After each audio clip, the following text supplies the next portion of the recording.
Welcome to the Explainer. Look, if you're watching this, you're not just aiming to scrape a pass on your GCSE English Language Paper 1. No way. You're hunting for the absolute top tier. You want that grade 9.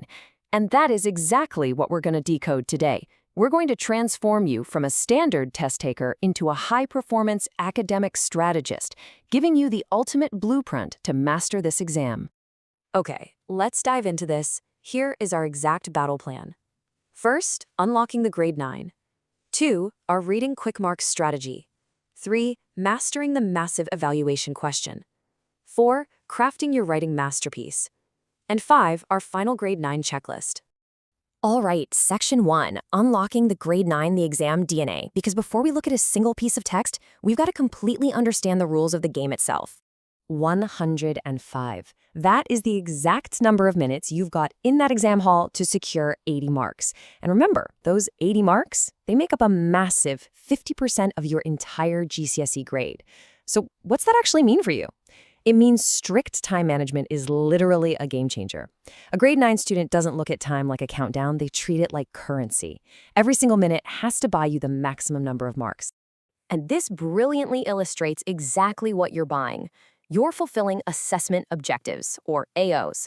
You see, examiners aren't just reading your work to see if it sounds pretty, they're scanning it like a barcode to see if you've hit these specific targets. Section A tests your reading through AO1 for identifying info, AO2 for analyzing language and structure, and AO4 for critical evaluation. Then, Section B flips the whole script, testing your own writing and technical accuracy with AO5 and AO6. If you know exactly what skill they're testing, you know exactly which weapon to draw. Moving on to Section 2, reading, quick mark strategy. Let's look at the first half of the paper, where top students ruthlessly secure early marks to bank precious time for the heavy hitters later. Think of question 1 as a total smash and grab operation. You've got 5 minutes max to grab 4 marks. The rules here are incredibly rigid. First, focus strictly on the specified lines of the text. If you pull a fact from outside those lines, you get 0 marks, period. Second, don't overthink it. Just copy facts directly from the source. Find exactly 4 correct facts, maximum, and spend no more than 5 minutes total. Get in, bank the marks, get out. Now, as you tackle questions 2 and 3, things get a bit tougher. The average student, sitting around a grade 4 or 5, basically acts like a device spotter. They'll say, oh, the writer uses a simile here, and leave it at that. But the grade 9 approach, totally different. They combine methods for effects, analyze sentence forms, and provide alternative interpretations. They don't just point out a simile, they explain exactly why the writer chose it in the first place and how it manipulates the reader. All right, Section 3, mastering the evaluation question.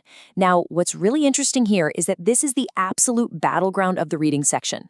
Question 4, the massive 20-mark evaluation. And this is where the grade 6 to 9 challenge really sits. It's like navigating a giant iceberg. A passing grade student just kind of floats on the surface.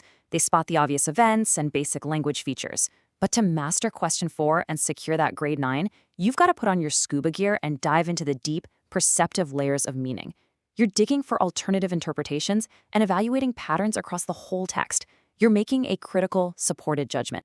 Because question 4 will always hit you with a statement from a supposed reader about the text. Something like, I think it's clever the way that the writer fools us into thinking that the woman is safe and then surprises us by revealing she is not. Your job is to answer. To what extent do you agree? You have to critically evaluate and provide a judiciously supported argument based on a provocative statement exactly like this one.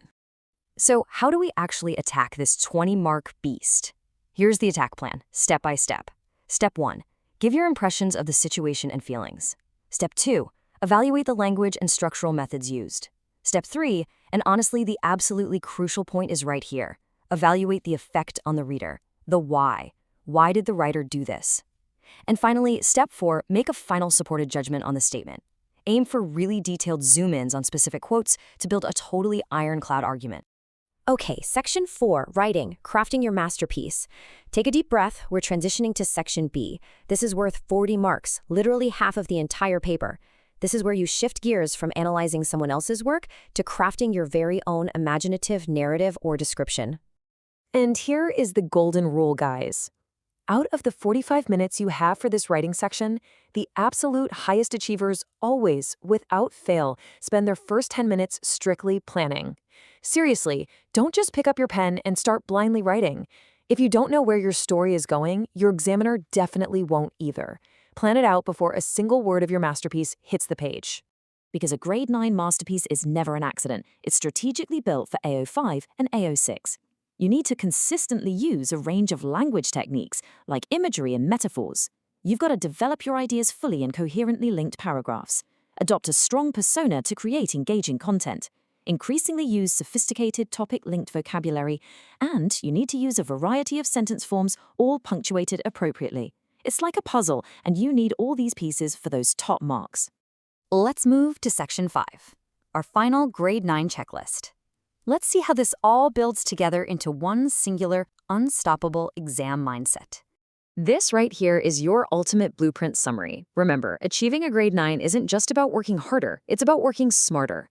Treat your exam time like currency, 105 minutes max. Answer exactly what each specific AO demands. Dive below that iceberg for those rich alternative interpretations.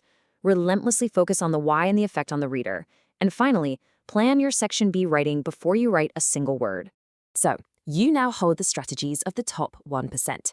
You understand the examiner's rulebook, you have an attack plan for that massive 20-mark evaluation, and you know how to engineer a flawless creative piece. The 105-minute clock is officially ticking. Take this blueprint, master your exam economy, and go absolutely dominate Paper 1. The real question is, are you ready to write your masterpiece? Because I know for sure that you are. Thanks so much for watching The Explainer, and we'll see you next time.